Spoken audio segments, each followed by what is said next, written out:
உடம்புல வெயிட் குறையணும்னு நினைக்கிறீங்களா? அதாவது தொப்பை குறையணும், உடம்பு வந்து வெயிட் குறையணும் அப்படின்னு நினைக்கிறவங்க, நான் சொல்ல போகிற இந்த விஷயத்த ஃபாலோ பண்ணிக்கோங்க.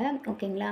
ஃபஸ்ட்டு வந்து சோம்பு வந்து எடுத்து அது ஒரு 2 லிட்டர் தண்ணியில் நல்லா கொதிக்க வச்சு அந்த தண்ணியை வடிகட்டி கொஞ்சம் வெதுவெதுப்பாகவே ஒவ்வொரு தடவை குடிக்கும்போதும் வந்து வெதுவெதுப்பாகவே அன்றைக்கி ஃபுல்லாக குடிச்சிருங்க. சரிங்களா? இதை தொடர்ந்து ஒரு 1 வீக் குடித்தோம்னாவே வெயிட் குறையும். சரிங்களா? அதே மாதிரி தொப்பை குறையும். அதோட இன்னொரு விஷயம் என்ன அப்படின்னா, சீரகம், மல்லி, பட்டை இது எல்லாத்தையுமே வந்து இது 3யும் வந்து ஒரு 15 கிராம் அளவு எடுத்து அதை நைட்டு தண்ணியில் ஊற வச்சுருங்க. ஊற வச்சுட்டு இப்போ காலையில் எடுத்து அதை நல்லா கொதிக்க வச்சுட்டு அதை வடிகட்டிக்கங்க. வடிகட்டிட்டு அதை அன்றைக்கி ஃபுல்லாகவே குடித்து முடிச்சிருங்க.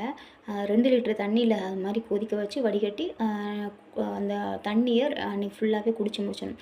இதை வந்து தொடர்ந்து ஒரு 15 நாள் வந்து தொடர்ந்து குடிக்கணும். சரிங்களா? இது மாதிரி ரெகுலராக பண்ணி குடிக்கும்போதே வாரத்தில் எப்படியும் ஒரு 3-4 கிலோ வந்து குறையிறதுக்கு சாதகமாக இருக்கும். கண்டிப்பாக குறையும். சரிங்களா? அதை நீங்களே பார்க்கலாம்.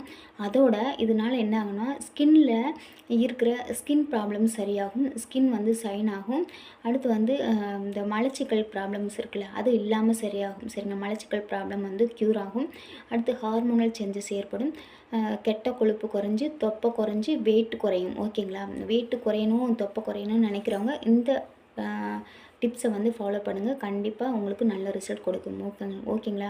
பிடிச்சிருந்தால் லைக் பண்ணுங்கள். ஓகேங்களா?